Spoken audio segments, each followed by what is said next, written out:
Buxoro shahridagi Olimpiya va Paralimpiya sport turlariga tayyorlash markazida Turon yakkakurashi bo'yicha xalqaro turnir qizg'in pallaga kirdi. Musobaqada yurtimiz sportchilari bilan bir qatorda qo'shni respublikalar hamda Osiyoning bir nechta davlatlaridan tashrif buyurgan yetakchi polvonlar g'oliblik uchun bellashmoqda. Mavzuni muxbirimiz Mirshod Jamilov davom ettiradi.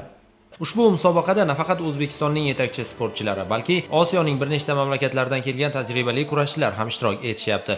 Turnir dastlab tantanali ochilish marosimi bilan boshlandi. Tadbirda musobaqa ishtirokchilari, murabbiylar, hakamlar va xorijiy mehmonlar qatnashdilar. Ochilish marosimida so'zga chiqqan rasmiylar barchani o'ziga xos bayram bilan tabriklab, bo'lajak bahslarda ishtirokchilarga omad tilashdi. Buxoro shahrida Turon yakkakurashi bo'yicha xalqaro turnir o'tyapti. Afg'oniston, Pokiston, Hindiston dan mehmonlar kelganlar, sportchilar qatnashyapti. Juda ham kuchli musobaqamiz o'tyapti. Shu musobaqa endi an'anaviy bo'lib, har yili o'tadi, Xudo xohlasa. Bu musobaqada juda ham iqtidorli sportchilar ko'p. Chunki bu musobaqamiz kattalar o'rtasida bo'lyapti, ayollar va erkaklar o'rtasida bo'lyapti. Shu mamlakatlarning eng kuchli sportchilari qatnashyapti.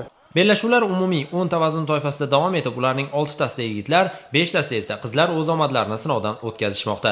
Har bir jang nafaqat sportchilar, balki musobaqani kuzatib borayotgan xorijiy mehmonlar va mutaxassislarga ham katta qiziqish uyg'otmoqda. Turnir davomida ishtirokchilar o'z mahoratini namoyish etish, strategik mahoratlarni oshirish va xalqaro tajriba orttirish imkoniyatiga ega bo'lishmoqda.